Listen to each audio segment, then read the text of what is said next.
Ezekiel 12-ാം അധ്യായം. പ്രവാസത്തിൻ്റെ പ്രതീകം. കർത്താവ് എന്നോട് അരുളിച്ചെയ്തു, മനുഷ്യപുത്രാ, ധിക്കാരികളുടെ ഭവനത്തിലാണ് നീ വസിക്കുന്നത്. അവർ കണ്ണുണ്ടായിട്ടും കാണുന്നില്ല, ചെവിയുണ്ടായിട്ടും കേൾക്കുന്നില്ല. എന്തെന്നാൽ അവർ ധിക്കാരികളുടെ ഭവനമാണ്. മനുഷ്യപുത്രാ, പ്രവാസത്തിനു വേണ്ട ഭാണ്ഡം തയ്യാറാക്കി പകൽ സമയം അവർ കാണുക തന്നെ പുറപ്പെടുക.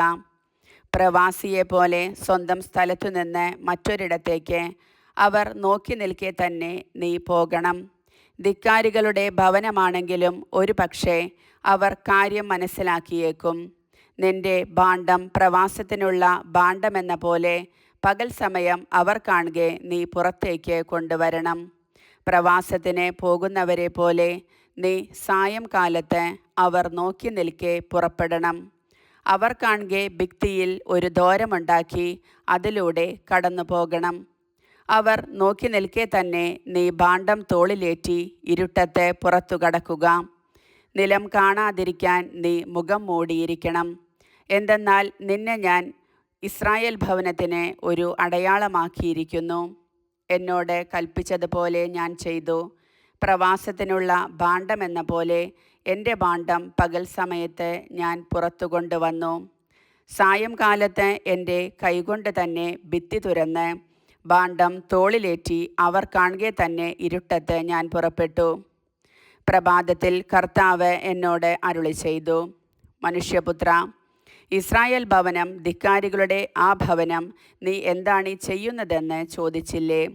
നീ അവരോട് പറയുക, ദൈവമായ കർത്താവ് അരുളിച്ചെയ്യുന്നു, ഈ അരുളപ്പാട് ജെറൂസലേമിലെ രാജാവിനെയും അവിടെയുള്ള ഇസ്രായേൽ ഭവനം മുഴുവനെയും കുറിച്ചുള്ളതാണ്. നീ അവർക്ക് ഒരടയാളമാണ്. നീ ഈ ചെയ്തതുപോലെ അവർക്കും സംഭവിക്കും. പ്രവാസത്തിനും അടിമത്തത്തിനും അവർ വിധേയരാകും എന്ന് അവരോട് പറയുക. അവരുടെ രാജാവ് തൻ്റെ ഭാണ്ഡം തോളിലേറ്റി ഇരുട്ടത്ത് പുറപ്പെടും. അവൻ ഭിത്തി തുരന്ന് അതിലൂടെ കടന്നു പോകും. നിലം കാണാതിരിക്കാൻ അവൻ മുഖം മറച്ചിരിക്കും. എൻ്റെ വല ഞാൻ അവൻ്റെ മേൽ വീശും. അവൻ എൻ്റെ കെണിയിൽപ്പെടും. കൽദായരുടെ ദേശമായ ബാബിലോണിലേക്ക് ഞാൻ അവനെ കൊണ്ടുപോകും. അവൻ അത് കാണുകയില്ല. അവിടെ വച്ച് അവൻ മരിക്കും. അവന് ചുറ്റുമുള്ളവരെയെല്ലാം, അവൻ്റെ സഹായകരെയും സൈന്യത്തെയും 4 ദിക്കിലേക്കും ഞാൻ ചിതറിക്കും. ഊരിയ വാളുമായി ഞാൻ അവരെ പിന്തുടരും. ജനതകളുടെയും രാജ്യങ്ങളുടെയും ഇടയിൽ അവരെ ഞാൻ ചിതറിക്കുമ്പോൾ ഞാനാണ് കർത്താവ് എന്ന് അവർ അറിയും. തങ്ങൾ എത്തിച്ചേരുന്നിടത്തെ ജനതകളുടെ ഇടയിൽ സ്വന്തം മ്ലേച്ഛതകൾ ഏറ്റുപറയാൻ വേണ്ടി വാളിൽ നിന്നും ക്ഷാമത്തിൽ നിന്നും പകർച്ചവ്യാധികളിൽ നിന്നും അവരിൽ കുറച്ചു പേർ രക്ഷപ്പെടാൻ ഞാൻ ഇടയാക്കും. ഞാനാണ് കർത്താവ് എന്ന് അപ്പോൾ അവർ അറിയും. കർത്താവ് എന്നോട് അരുളിച്ചെയ്തു, മനുഷ്യപുത്ര, വിറയലോടെ അപ്പം ഭക്ഷിക്കുകയും ഭയത്തോടും ഉത്കണ്ഠയോടും കൂടെ വെള്ളം കുടിക്കുകയും ചെയ്യുക. ആ ദേശത്ത് വസിക്കുന്നവരോട് പറയുക, ഇസ്രായേലിൽ ജെറൂസലേമിൽ പാർക്കുന്നവരെ പറ്റി ദൈവമായ കർത്താവ് അരുളിച്ചെയ്യുന്നു, അവർ വിറയലോടെ അപ്പം ഭക്ഷിക്കും, സംഭ്രമത്തോടെ വെള്ളം കുടിക്കും. എന്തെന്നാൽ അവിടെ വസിക്കുന്നവരുടെ അക്രമം നിമിത്തം അവരുടെ നാട്ടിൽ നിന്ന് എല്ലാം അപഹരിക്കപ്പെടും. ജനനിബിഡമായ നഗരങ്ങൾ ശൂന്യമാക്കപ്പെടും. ദേശം നിർജ്ജനമായി തീരും. ഞാനാണ് കർത്താവ് എന്ന് അപ്പോൾ നിങ്ങൾ അറിയും. പ്രവചനം നിറവേറും.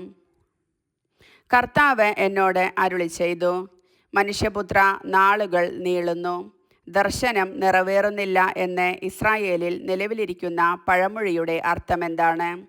അവരോട് പറയുക, ദൈവമായ കർത്താവ് അരുളിച്ചെയ്യുന്നു, ഞാൻ ഈ പഴമൊഴിക്ക് വിരാമമിടും. ഇനി അത് ഇസ്രായേലിൽ പഴമൊഴിയായിരിക്കുകയില്ല. എന്തെന്നാൽ സമയമായി, എല്ലാ ദർശനങ്ങളും പൂർത്തിയാകാൻ പോകുന്നു എന്ന് അവരോട് പറയുക. ഇസ്രായേൽ ഭവനത്തിൽ ഇനി വ്യർത്ഥ ദർശനങ്ങളോ മുഖസ്തുതിക്ക് വേണ്ടിയുള്ള വ്യാജ പ്രവചനങ്ങളോ ഉണ്ടാവുകയില്ല. കർത്താവായ ഞാൻ പറയും, പറയുന്നവ നിറവേറ്റുകയും ചെയ്യും. താമസമുണ്ടാവുകയില്ല. ധിക്കാരികളുടെ ഭവനമേ, നിങ്ങളുടെ നാളിൽ തന്നെ ഞാൻ സംസാരിക്കുകയും അത് നിറവേറ്റുകയും ചെയ്യുമെന്ന് ദൈവമായ കർത്താവ് അരുളി ചെയ്യുന്നു. കർത്താവ് എന്നോട് വീണ്ടും അരുളി ചെയ്തു, മനുഷ്യപുത്ര, ഇസ്രായേൽ ഭവനം പറയുന്നു, ഇവൻ്റെ ദർശനങ്ങൾ അടുത്തെങ്ങും സംഭവിക്കാത്തവയും ഇവൻ്റെ പ്രവചനങ്ങൾ വിദൂര ഭാവിയെക്കുറിച്ചുള്ളവയുമാണ്.